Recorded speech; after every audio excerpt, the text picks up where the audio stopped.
Bapa, hadirlah di tengah-tengah jemaat-Mu. Hamba-Mu terbatas Tuhan, tapi kami tahu bahwa Roh Kudus tidak pernah terbatas. Karena itu Bapa, Kau ambil alih mulai dari pembacaan firman Tuhan. Bahkan apa yang disampaikan biarlah Roh Kudus bekerja. Hamba-Mu tidak lebih pintar daripada jemaat-Mu Tuhan, tapi berbicaralah. Biarlah Roh Kudus bebas menyatakan apa yang ingin Tuhan nyatakan. Tuhan ambil alih ruangan ini, bahkan ruangan hati kami.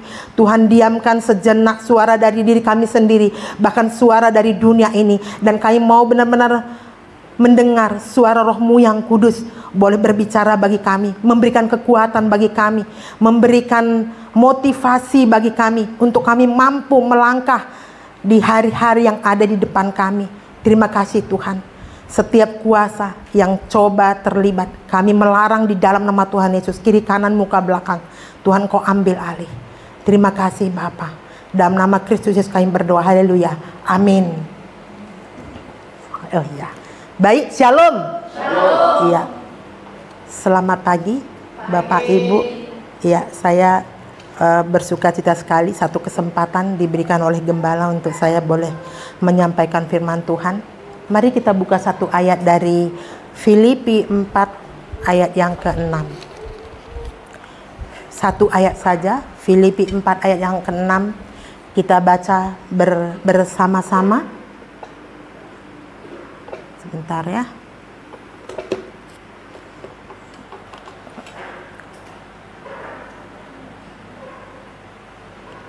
Kita baca bersama-sama. 1, 2, 3 ya. Janganlah hendaknya kamu khawatir tentang apapun juga, tetapi nyatakanlah dalam segala hal keinginanmu kepada Allah dalam doa dan permohonan dengan ucapan syukur. Berbahagialah kita yang baca firman Tuhan, menyimpannya dalam hati dan melakukannya dalam pimpinan Roh Kudus. Bapak Ibu, surat Filipi ini ditulis oleh Paulus ketika dia ada dalam penjara sekitar tahun 52 sampai 54 Masehi. Ya, apa tujuannya? Paulus tahu benar bahwa jemaat di Filipi mengalami perpecahan. Jadi dulu saja sudah ada perpecahan ya di jemaat. Kalau sekarang berarti kita nggak heran, di mana-mana terjadi perpecahan. Karena apa? Karena nggak ada kesehatian. Ya, tapi kita hari ini belajar dengan tema kita dikatakan merdeka, kemenangan atas kekhawatiran. Saya mau tanya dulu di antara kita, ada nggak di antara kita yang tidak khawatir? Saat ini ada yang khawatir? Pak Agem menjawab ada. Pak Agem khawatir kah? Boleh aja, tapi kan khawatir itu nggak boleh kuasai kita. Iya, betul. Ya, yang namanya khawatir semua orang pernah mengalami. Saya mencoba tadi pagi membuka kamus bahasa Indonesia. Apa itu khawatir? Jadi khawatir itu sesuatu yang belum terjadi membuat kita takut dan cemas. Belum pasti terjadi, tapi kita sudah takut. Belum pasti terjadi, tapi kita sudah cemas. Karena itu, Paulus tahu betul bahwa jemaat di Filipi mengalami kekhawatiran, mengalami perpecahan, mengalami ketakutan, sehingga dia menulis surat ini ketika dia di penjara untuk jemaat di Filipi, supaya mereka menyadari bahwa mereka tidak perlu takut untuk setiap tantangan. Ya. Untuk setiap tantangan. Karena itu kalau kita lihat ketika Paulus ada di penjara, berarti sebenarnya persoalan Paulus jauh lebih berat dibanding ketimbang jemaat yang ada di Filipi. Karena apa? Emang di penjara itu enak? Udah pasti enggak ya. Tapi saya melihat bagaimana Paulus bisa menulis surat ini kepada jemaat di Filipi. Karena apa? Karena dia punya hubungan yang baik dengan Tuhan. Dia persekutuan yang baik dengan Tuhan. Sehingga dia mampu menulis surat ini. Dan diantar oleh salah satu sahabat dari Paulus yang namanya Ini saya susah baca namanya ini. Epaphroditus. Yang mengantar surat ini diminta oleh Paulus untuk mengantar ke jemaat di Filipi. Bapak Ibu, bagaimana solusi supaya kita tidak khawatir. Saya kalau waktu saya dikasih tema ini sama gembala, saya nggak menolak. Karena apa? Saya mengalami kecemasan, kekhawatiran itu 2 tahun dan saya berjuang untuk itu. Saya mungkin sudah dikatakan di salah satu tingkat depresi yang luar biasa. Dan kalau Bapak Ibu bisa lihat saya bisa berdiri di sini, ini bukan karena kekuatan saya, tapi satu pekerjaan Roh Kudus yang luar biasa. Kalau saat sekarang ini kita nggak percaya kepada Tuhan, nggak dekat dengan Tuhan, kita habis dilibas. Karena apa? Dunia saat ini tidak baik-baik saja. Karena itu kita butuh Tuhan yang memberikan kekuatan bagi kita, yang memberikan kemampuan bagi kita untuk menghadapi setiap tantangan yang ada. Khawatir itu pasti ada, persoalan pasti ada. Bapak Ibu jangan pernah berkata begini, saya nggak punya persoalan. Kita bisa bicara, tapi sekejap kita bangun mata kita, persoalan sudah menanti kita setiap hari. Tantangan ada setiap hari. Kekhawatiran yang di dalam hidup kita, bisa saja secara ekonomi, bisa anak, bisa keluarga, suami yang tidak sepaham dengan kita. Kita berpikir suami kita maunya seperti ini, tapi tidak dilakukan seperti yang kita harapkan. Saya perhatikan ibu-ibu yang lebih cenderung sekali gampang khawatir, ya. Gampang khawatir. Karena apa? Gimana nggak khawatir, Bu Gem? Kan saya yang tahu minyak dapur. Aduh. Gimana nggak khawatir, Bu Gem? Ini suamiku kayaknya dapat duit tapi nggak nyetor ke aku, Bu Gem. Ih, gimana nggak khawatir, Bu Gem? Bagaimana nih masa depan anak-anak? Aduh, masa depan anak-anak. Anak-anak masih kecil, masih TK, SD, sudah dikhawatirin dengan dia SMP, SMA dan kuliah. Ya. Saya bersyukur ya, Tuhan tolong saya ketika anak saya masuk TK dan SD. Nggak pernah tuh saya pikirin nanti saya khawatir gitu tentang anak saya bisa kuliah, enggak ya. Ada di pikiran tapi tidak khawatir. Tepat waktu ada aja cara Tuhan. Bisa kuliah, bisa selesai dua-dua.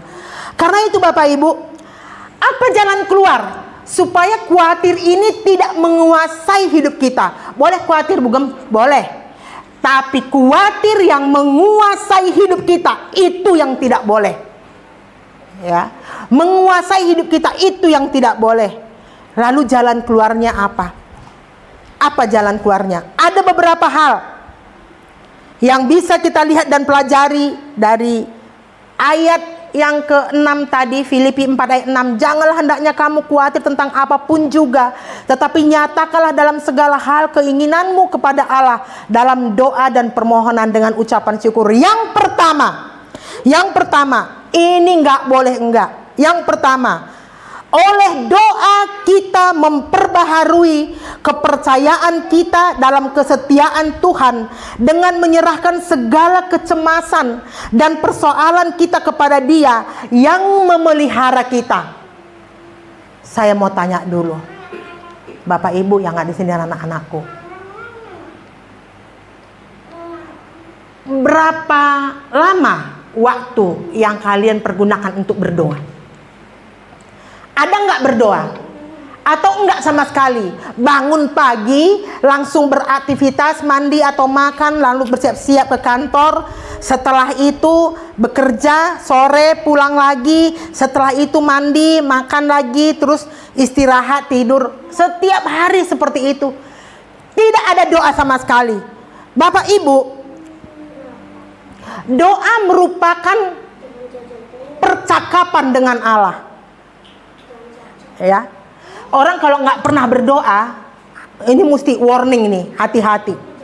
Ya, saya nggak tahu deh dari jemaat ada nggak yang baca renungan setiap pagi yang saya kirim jam 3 berapa tadi hari ini jam 4 lewat karena tadi malam kami pulang itu sampai jam 12 baru istirahat. Saya nggak tahu ada nggak yang membaca renungan setiap pagi. Lihat, Bapak Ibu bisa cek. Kalau jam 3 lewat kami sudah kirim renungan, berarti itu adalah jam doa kami. Kami menyebut satu-satu di antara Bapak Ibu. Itu jam doa yang paling berharga dalam hidup kami. Karena sadar betul, tanpa doa kami tidak punya kekuatan, kemampuan apapun. Matius 6 ayat 25 sampai 34 sampai mencatat begini. Karena itu aku berkata kepadamu, janganlah khawatir akan hidupmu, apa yang kamu makan, bahkan apa yang hendak kamu pakai. Ya, kita ini seringkali banyak khawatir untuk hal-hal yang tidak penting. Betul nggak? Betul ya? Untuk hal-hal yang nggak penting. Pernah nggak kita khawatir? Aduh Tuhan hari ini sertai saya nggak ya? Pernah nggak kita khawatir tentang bagaimana Tuhan mendampingi kita? Kalau dia nggak dampingi kita, gimana saya ya? Kalau Tuhan nggak menyertai saya, gimana saya? Kalau tanpa Tuhan saya bisa hidup enggak ya? Kita khawatir untuk hal-hal yang nggak penting. Khawatir untuk uang yang nggak ada. Khawatir untuk makanan yang nggak ada. Khawatir tentang pakaian yang nggak ada. Matius mencatat ya, di dalam Matius pasal 6 itu ya, dibilang jangan kamu khawatir akan hidupmu, akan apa yang hendak kamu makan, kamu minum ya. Janganlah khawatir pula akan tubuhmu, akan apa yang hendak kamu pakai. Bukankah hidup itu lebih penting daripada makanan, dan tubuh itu lebih penting daripada pakaian ya. Tapi namanya kita manusia ya, apalagi kalau udah ada Shopee, Pak Gem udah bilang begini, ini apalagi yang datang non, apalagi yang datang gitu ya. Padahal yang dibeli alat-alat untuk rumah tangga ya. Bahkan dikatakan begini, pandanglah burung-burung di langit yang tidak menabur dan tidak menuai dan tidak mengumpulkan bekal dalam lumbung, namun diberi makan oleh Bapamu yang di sorga. Bapak Ibu, kita ini hidup diberi dua pilihan ya, khawatir atau tidak. Kenapa cenderung hidup kita memilih yang khawatir? Kenapa cenderung hidup kita memilih sesuatu yang tidak perlu kita takutin sebelum sesuatu terjadi? Kenapa hidup kita memilih sesuatu yang bukan sesuai dengan kehendak Allah? Dunia ini seringkali menyeret kita lebih dalam. Semakin hari semakin ada di lembah kekelaman kalau kita tidak dekat dengan Tuhan ya.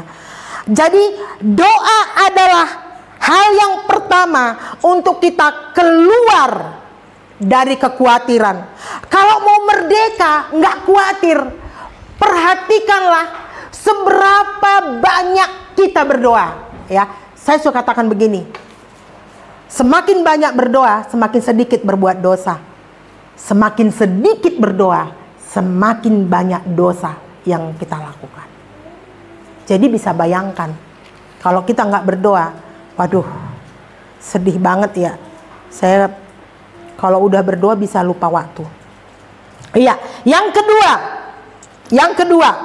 damai sejahtera Allah akan mengawal hati dan pikiran kita sebagai akibat dari persekutuan kita dengan Kristus. Bapak Ibu, salah satu ciri seorang yang punya hubungan baik dengan Tuhan, perhatikan ya, perhatikan ada enggak damai sejahtera ya, ada enggak damai sejahtera, ada enggak ketenangan di hati kita, atau lebih cenderung takut tadi, khawatir tadi yang menguasai ya. Ini sebuah janji, damai sejahtera Allah akan mengawal hati kita. Bahkan Yesaya 26 ayat 3 berkata, yang hatinya teguh kau jagai dengan damai sejahtera, sebab kepadamu lah ia percaya.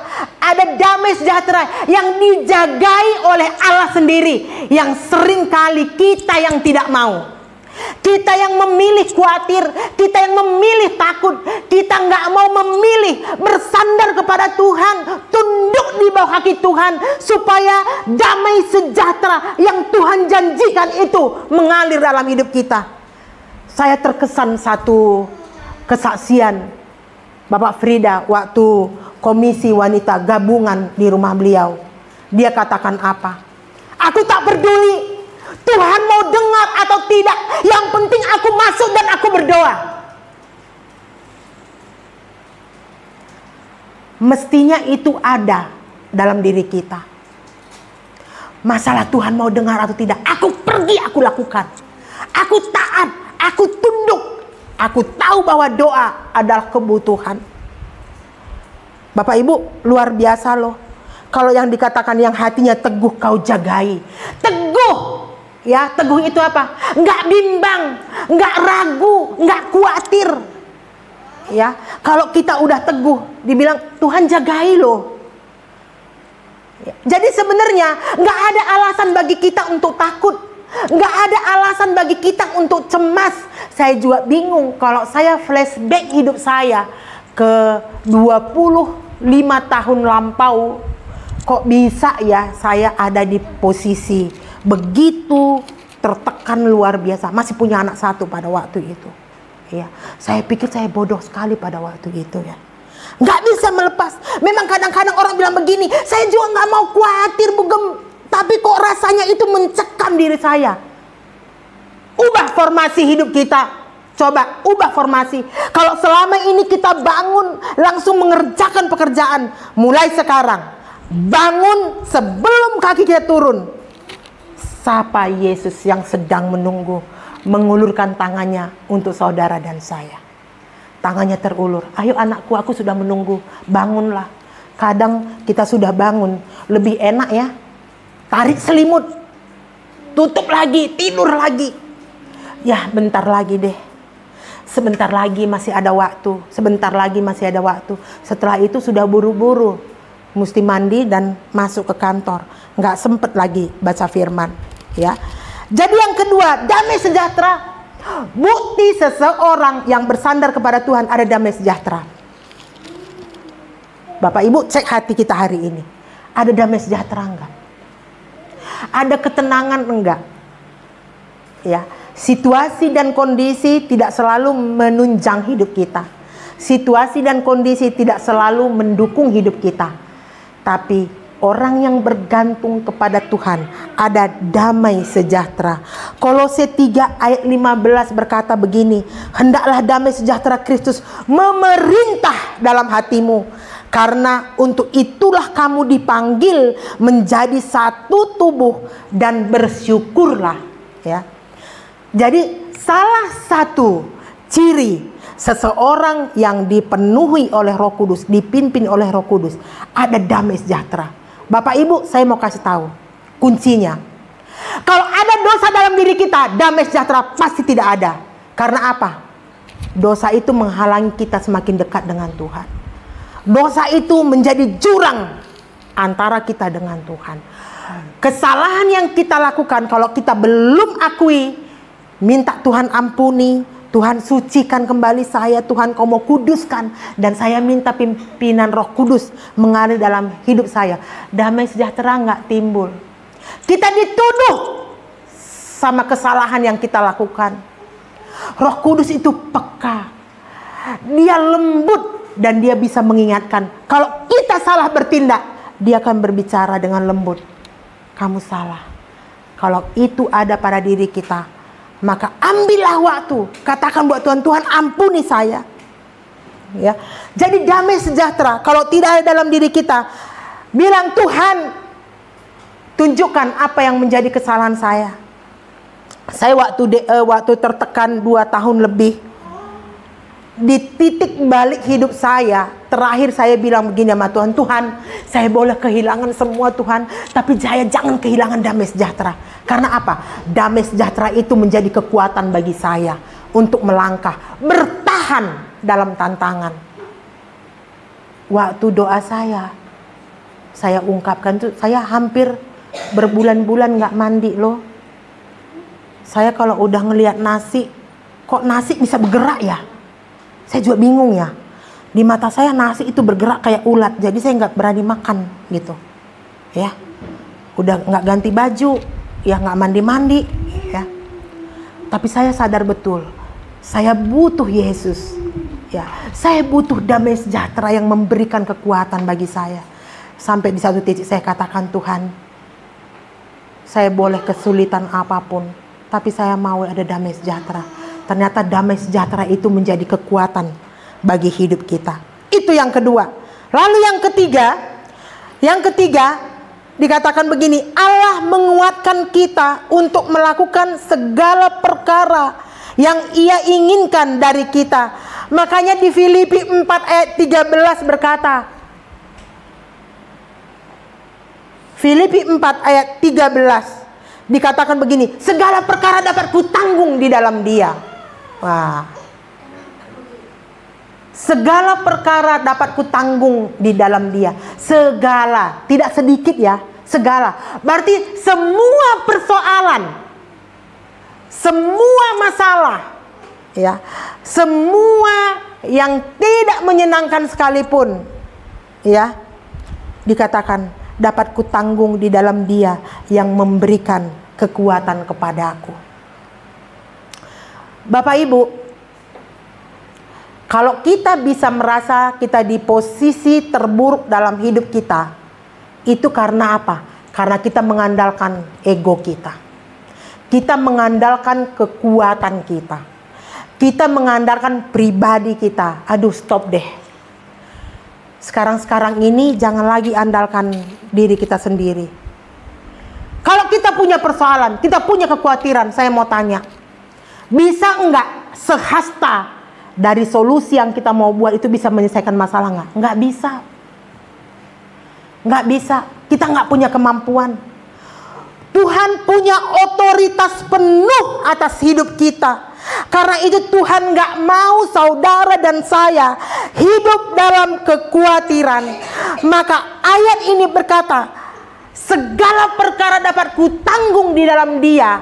Karena Yesus tahu hanya Dia yang mampu memberikan kekuatan, memberikan kemampuan bagi saudara dan saya untuk menanggung setiap persoalan.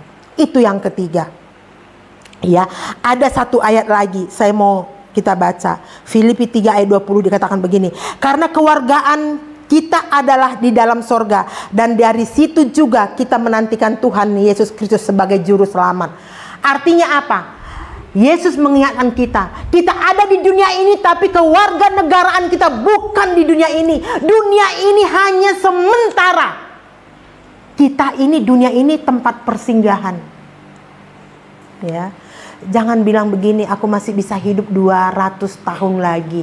No, enggak. Ya, ini tempat persinggahan. Kalau begitu, hitung-hitunglah usia kita. Kalau ini tempat persinggahan sementara, firman Tuhan bilang, masa hidup kami 70 tahun, lebih dari itu 80 tahun. Sekarang berapa usia kita? Anak-anak muda jangan bilang begini, aku masih panjang Tuhan. Nggak ada satu manusia pun yang pernah tahu tentang usianya. Mau dia muda, kecil, ya, dewasa, tua, nggak ada yang tahu. Karena itu, selagi hidup kita masih ada di dunia ini, jadikan hidupmu berarti buat Tuhan. Buang kekhawatiran, bersandar kepada Dia, bergantung kepada Dia. Ya. Hidup saya sekarang usia 57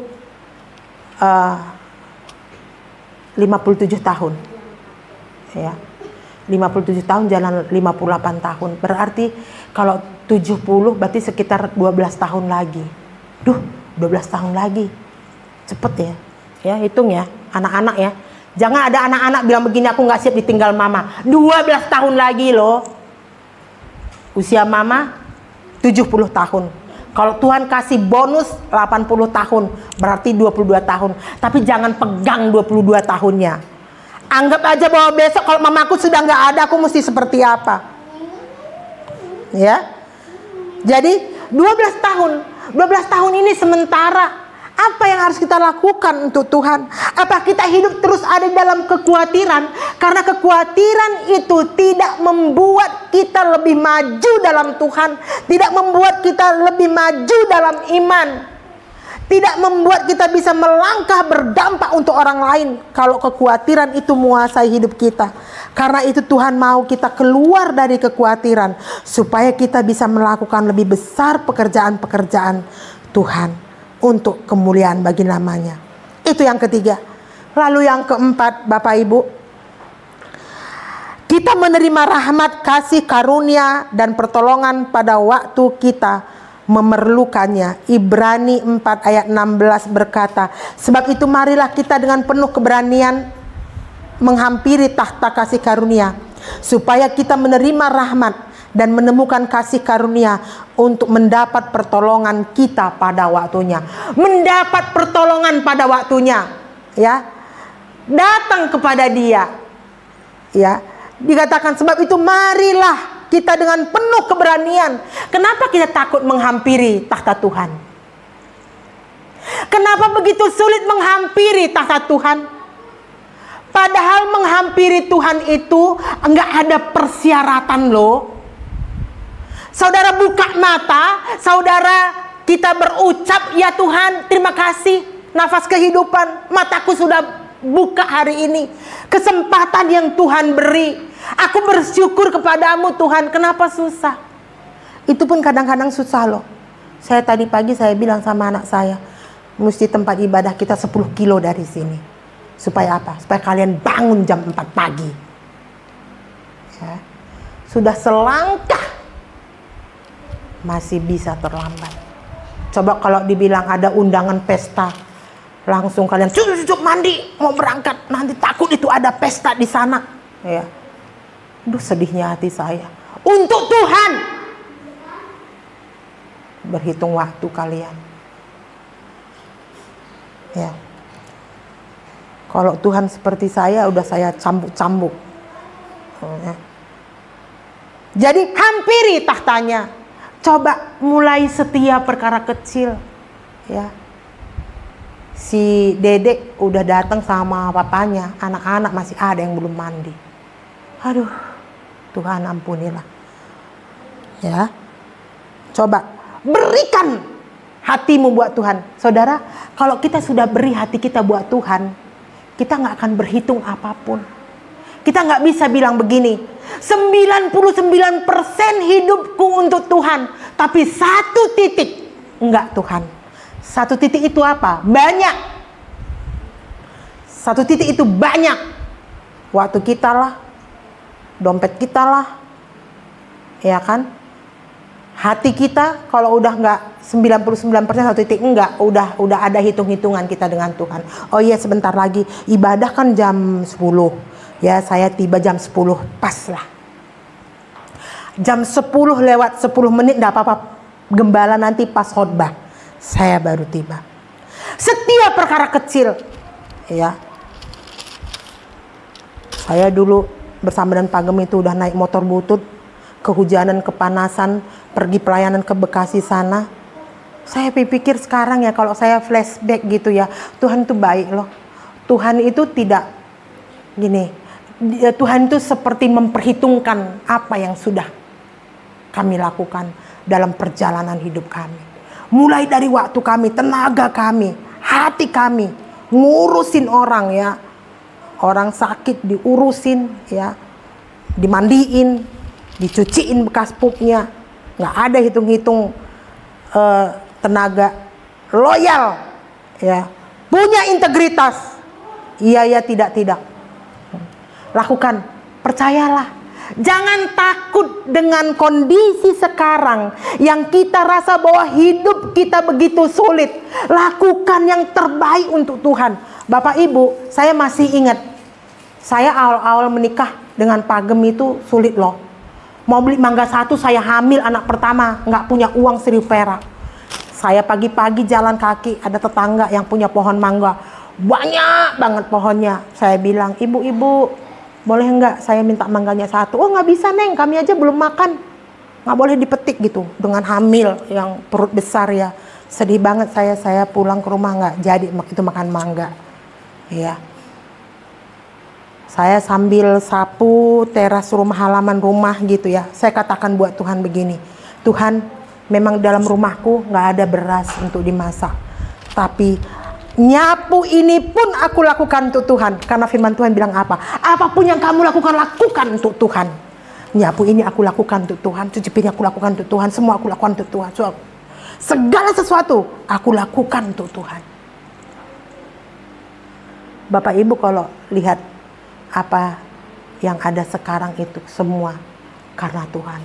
Karena itu saya masih sampai detik ini, kalau saya bilang Tuhan baik, Tuhan baik, yes dia baik.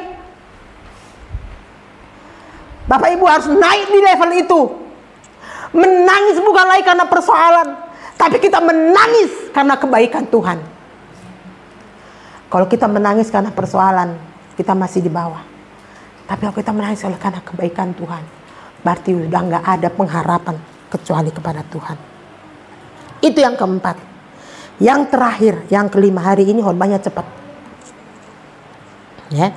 Yang kelima, kita yakin bahwa Allah turut bekerja di dalam segala sesuatu untuk kebaikan kita. Jadi kalau ada persoalan, Allah turut bekerja untuk kebaikan kita.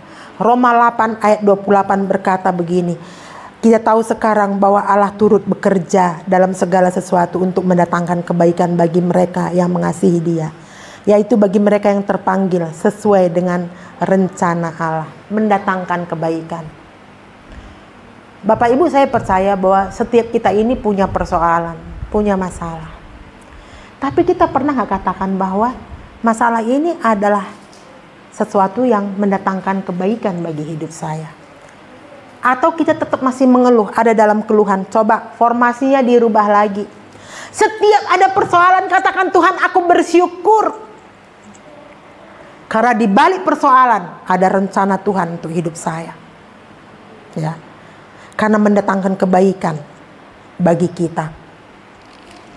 Bapak Ibu, saya masih terkesan dengan kata bahwa dunia ini tidak baik-baik saja. Bukan berarti untuk melemahkan iman kita.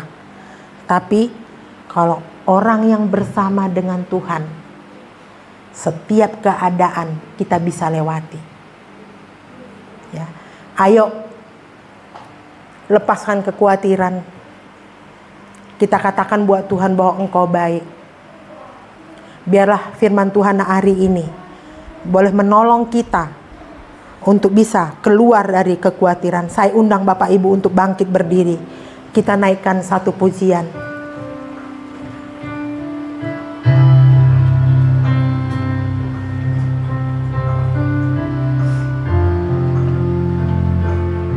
Musim akan selalu berganti.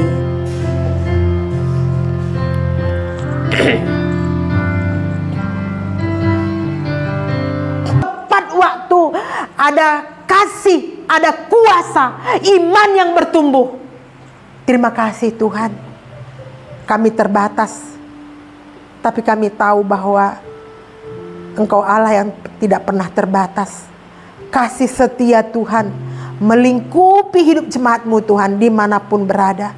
Bagi anak-anak kami Tuhan yang bekerja, mereka seringkali Tuhan mau naik satu posisi yang lebih baik, tapi Tuhan kesempatan seringkali dihambat oleh orang-orang tertentu. Dari tempat ini kami berdoa Tuhan, kami gak perlu khawatir, karena Engkau Allah yang menjadi pembela bagi mereka.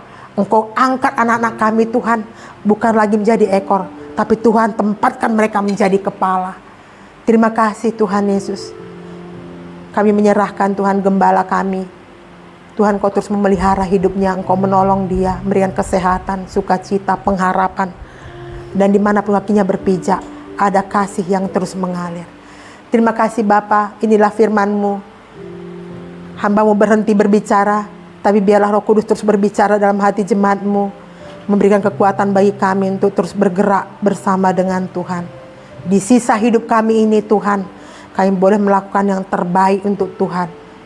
Di dalam nama Kristus Yesus kami berdoa, haleluya Tuhan, amin.